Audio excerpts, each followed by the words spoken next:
Hello, everyone. Welcome to Celsius 233, your go-to place for fiction book summaries. Today, we will turn the pages of All Cats Are Grey by Andre Norton.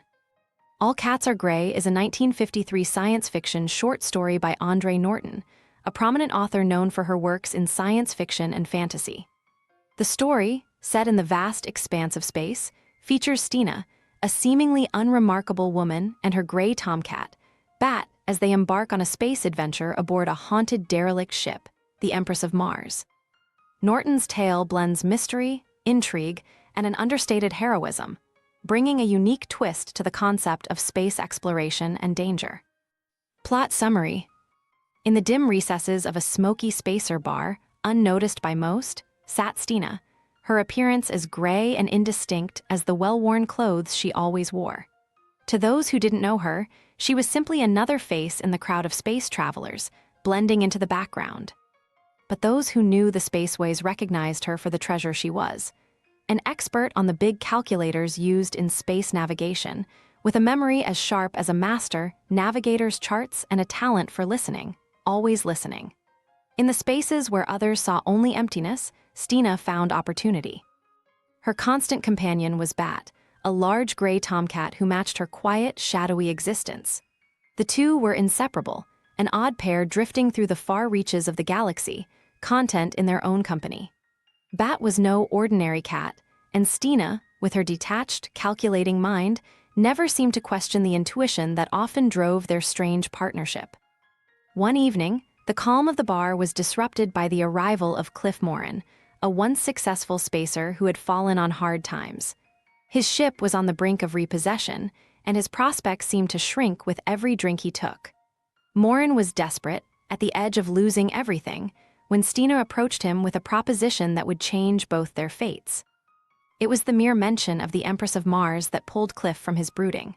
The Empress was a ghost ship, a luxury liner that had vanished into space decades ago, rumored to carry untold riches. Over the years, the ship had been spotted many times, drifting silently, always eluding capture. Some who had boarded it never returned, while others came back with stories so outlandish that few believed them. The legend of the Empress had haunted spacers for years, and the man who could bring her in would be rich beyond his wildest dreams. But no one had ever succeeded. When Steena told Cliff it was time for the Empress to reappear, his disbelief was palpable. Why would a woman like her, who preferred solitude and anonymity, care about the derelict ship? But Steena's knowledge had saved men before, and her calm certainty made Cliff reconsider. With nothing left to lose, he agreed to set out in search of the ghost ship, with Steena and Bat as his unlikely companions. Days later, they found themselves navigating the dark void of space, and there it was, the Empress of Mars, hanging silently in the blackness, its red warning lights casting an eerie glow. The ship looked almost alive, as though waiting for someone brave or foolish enough to board her. Cliff maneuvered his ship alongside, securing the magnetic lines, and together the three crossed into the derelict vessel. Inside, the Empress was eerily intact. The air was stale, with a faint odor of decay, but the ship seemed frozen in time, untouched by the years it had drifted alone. Cliff went straight to the control room, eager to assess what he could salvage. Steena, on the other hand, was drawn deeper into the ship, with Bat prowling beside her. The corridors were silent, the once grand luxury liner now a ghostly shadow of its former self. As they explored, Steena came across a cabin that had clearly belonged to a wealthy passenger. Silks and jewels were scattered across the room, but something about the scene felt wrong. In the middle of the bed, a glittering pile of gems caught her eye, and Bat, ever alert, tensed beside her. His gaze fixed on something invisible, something Steena couldn't yet see. But she sensed it, a presence, a disturbance. Then, as if in answer to her unspoken fear, one of the jeweled bracelets lifted into the air and hovered, as though played with by an unseen hand.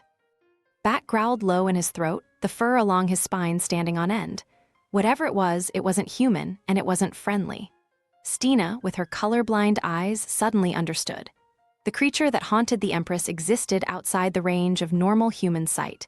It was gray, like her world, just another shade of the monochrome universe she inhabited. And in this moment, her limitation became her greatest asset. She could see it. Bat followed the unseen entity as it retreated down the corridor, and Steena calmly trailed behind, every sense on high alert. They moved silently toward the control room, where Cliff was still engrossed in his work, unaware of the danger. As Bat stopped just inside the door, growling at the invisible presence, Steena acted quickly. She removed her own spaceall, a drab, shapeless garment, and flung it over a nearby seat. It was a gamble, but her only hope was that the creature's outline would become visible against the gray of the fabric. And it worked. For just a moment, Steena saw the vague shimmer of the thing that had been stalking them.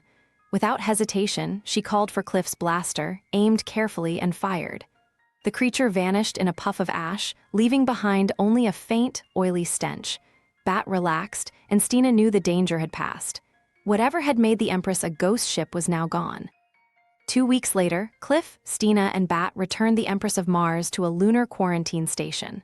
The ship's long journey as a derelict had finally ended, and with it, so had the strange chapter in Steena's life. She had faced the unknown and triumphed, not through brute force, but with calm observation and quiet determination. In the end, Steena's world of gray had led her to something extraordinary. Cliff, recognizing her strength and courage, saw more in Steena than the drab, colorless exterior she presented to the world. Together, they left the quarantine station, bound for a new life. Steena, now draped in vibrant colors and jewels, had found someone who could share in her gray world, and Bat, content as ever, followed along, always at her side. Looking for more great reads? Be sure to check out other books by Andre Norton. Find them in the description or on Celsius 233. Remember, while our summaries capture the essence, they can never replace the full experience of reading the book. If this summary intrigued you, consider diving into the complete story, buy the book, and immerse yourself in Andre Norton's original work. Bye-bye, take care, have fun.